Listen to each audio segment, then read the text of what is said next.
మోడీజీ గారి నాయకత్వం, అభివృద్ధి ప్రదాత చంద్రబాబు గారి నాయకత్వం, యువ నాయకులు పవన్ కళ్యాణ్ గారి నాయకత్వం,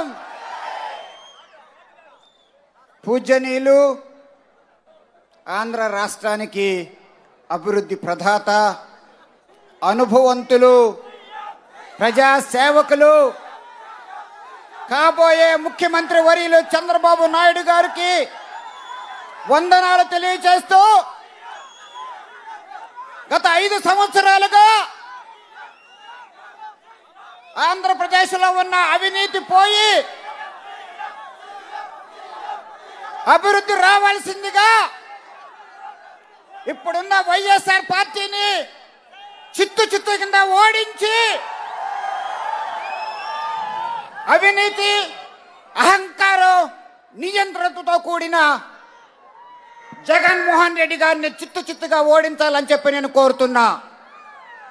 ప్రజలు ఎవరు కూడా అన్యదా భావించవద్దు. నిన్నటి వరకు వైఎస్ఆర్ పార్టీలో ఉన్నాను కదా, ఈ రోజు నేనేదో వైఎస్ఆర్ పార్టీని జగన్మోహన్ రెడ్డి గారిని తిట్టినట్టుగా ఎవరు భావించవద్దు. వారు కష్టకాలంలో జైల్లో ఉన్నప్పుడు 2012లో తండ్రి లేని బిడ్డ, రాజకీయ అభివృద్ధి, రాజకీయ భవిష్యత్తు లేదు. అలాంటి సమయంలో అన్ని విధాలుగా నేను అండగా ఉంటే ఎంపీ అవకాశం ఇచ్చారు, ధన్యవాదాలు. కానీ ఎంతో క్రమశిక్షణతో ప్రత్యేక హోదా కొరకు రాజీనామా చేశా, అలాగే దీక్షలు చేశా. కానీ ఎందుకు ఎంపీ నుంచి ఎమ్మెల్యే పంపించారు? మీరు ఒక్కటి తెలుసుకోవాల్సింది ఏమిటంటే, జగన్మోహన్ రెడ్డి గారు ఆడే నాటకం ఒక్కసారి తెలుసుకోవాలా. అది సంక్షేమ పథకాలని చెప్పి కేంద్ర ప్రభుత్వం నుంచి నిధులు తీసుకొస్తూ అప్పులు చేస్తూ చివరికి సర్పంచ్ నిధులు కూడా తీసుకుంటూ జడ్పీటీసీ, ఎంపీటీసీ నిధులు తీసుకుంటూ ప్రజల దగ్గర ప్రభుత్వ డబ్బులతో ఓట్లు కొన్నట్టుగానే సంక్షేమ పథకాలు చేస్తున్నారు తప్ప అది నిజమైన సంక్షేమం కాదని తెలియచేస్తున్నా. నిధులు ఉంటే ఒకవైపు సంక్షేమం ఉండాలా, మరోవైపు అభివృద్ధి ఉండాలా. అది ఏదీ లేకోకుండా ఈ విధంగా అవినీతితో పాలన చేస్తున్నది కనుక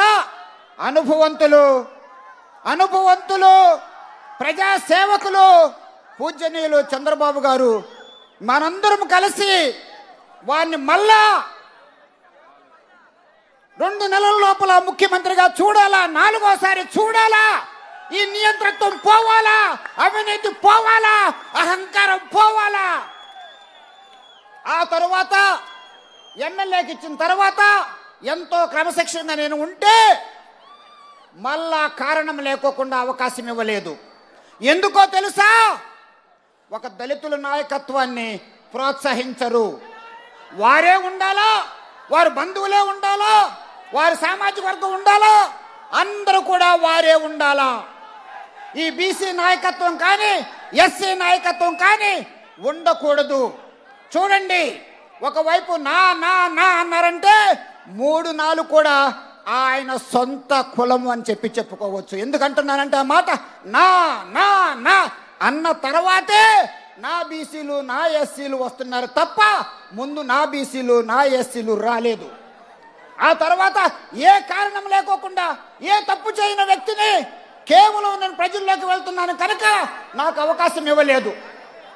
అలాంటి సమయంలో ఇప్పుడున్న ప్రదాతలు చంద్రబాబు గారు ఈ విధంగా కూటమిని ఏర్పాటు చేసి ఒకవైపు కేంద్ర ప్రభుత్వం నుంచి బీజేపీ కానివ్వండి, ఆంధ్ర రాష్ట్రంలో గత 50 సంవత్సరాలుగా ఉన్న తెలుగుదేశాన్ని కూడా ముందుకు తీసుకొచ్చి అలాగే జనసేనతో కలిపి కూటమికి అవకాశం ఇచ్చి మా అందరికి కూడా అవకాశం ఇచ్చిన మీకు, మీ కుటుంబానికి, లోకేష్ బాబు గారికి మనస్ఫూర్తిగా ధన్యవాదాలు తెలియజేస్తున్నా. ఎందుకంటే ఆ విధంగా చేసుకున్న తర్వాత అవినీతి చూడాలి. ఒక్కసారి అవినీతి గురించి నా నియోజకవర్గంలో ఏం జరిగిందో తెలియజేస్తా. నాకు 3 ఖనిజాలు ఉన్నాయి గూడూరులో. అందులో ఒక సిలికా కనుక చూస్తే వారే చెయ్యాలి. ఆ గ్రామాలు శ్మశాన వాటిలుగా అయిపోతున్నాయి. అది వద్దు అని చెప్పి నేను కోరితే ఏ మాత్రం కూడా పట్టించుకోవాలా. అలాగే క్వార్ట్స్ కానీ అలాగే శాండ్ కానీ కేవలం మళ్ళా వచ్చిన అవినీతితో ఆంధ్ర రాష్ట్రంలో ప్రజాస్వామ్యం లేకుండా చేస్తున్నారు. కనుక అలాంటి అప్రజాస్వామ్యం, అలాంటి నియంతృత్వంతో ఉన్నవారు అహంకారి జగన్మోహన్ రెడ్డి గారు ముఖ్యమంత్రిగా ఉండడానికి అర్హులు కాదు.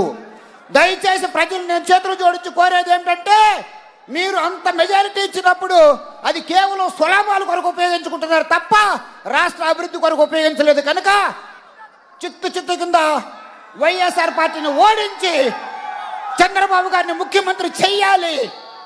అక్కడ కేంద్ర ప్రభుత్వంలో మీరు నన్ను ఆశీర్వదిస్తే అక్కడ కేంద్ర ప్రభుత్వం నుంచి చంద్రబాబు గారు సలహాతో అక్కడ నుంచి నిధులు తీసుకొస్తాను.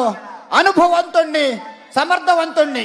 నాకు ఈ గొప్ప అవకాశం ఇచ్చింది కూడా ఈ చంద్రబాబు గారే, పవన్ కళ్యాణ్ గారే అని చెప్పి కృతజ్ఞత తెలియచేస్తున్నా. అదే సమయంలో ఇక్కడ నాకు అన్న సమానులైన బొజ్జల గోపాలకృష్ణ గారు, నేను ఒక్క రాజకీయం తెలిసినప్పుడు ఇక్కడ అడుగు పెట్టినప్పుడు నన్ను ఒక కుటుంబ సభ్యులాగా ఆదరించిన బొజ్జల గోపాలకృష్ణ గారు కుమారుడు సుధీర్ను కూడా అత్యధిక మెజార్టీతో గెలిపించి మీ ద్వారా అనుభవంతులు, అభివృద్ధి ప్రదాత చంద్రబాబు గారిని మనం అక్కడ ముఖ్యమంత్రిగా చెయ్యాలా. రాజధానికి తొందరగా వారు తీసుకొస్తారు అనుభవంతులు. అన్ని విధాలు కూడా అభివృద్ధి జరుగుతుంది కనుక పోలవరం కూడా పూర్తి చేస్తారు కనుక మనం తప్పనిసరిగా చంద్రబాబు గారిని ముఖ్యమంత్రి చేసుకోవాలని కోరుకుంటూ, నాకు ఈ గొప్ప అవకాశం ఇచ్చి ఒక ఉమ్మడి అభివృద్ధిగా నాకు ఈ అవకాశం ఇచ్చిన పూజ్యనీయులైన చంద్రబాబు గారికి, వారి కుమారుడికి, జనసేన అధ్యక్షులు పవన్ గారికి,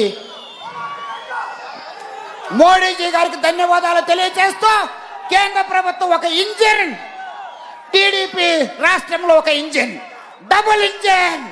అక్కడి నుంచి నిధులు వస్తాయి, ఇక్కడ అభివృద్ధితో వస్తారు కనుక ప్రతి బడుగు బలహీన వర్గాలు, దళితులు, బీసీలు కూడా క్షేమంగా ఉండవచ్చని చెప్పి కోరుకుంటూ సెలవు తీసుకుంటున్నా.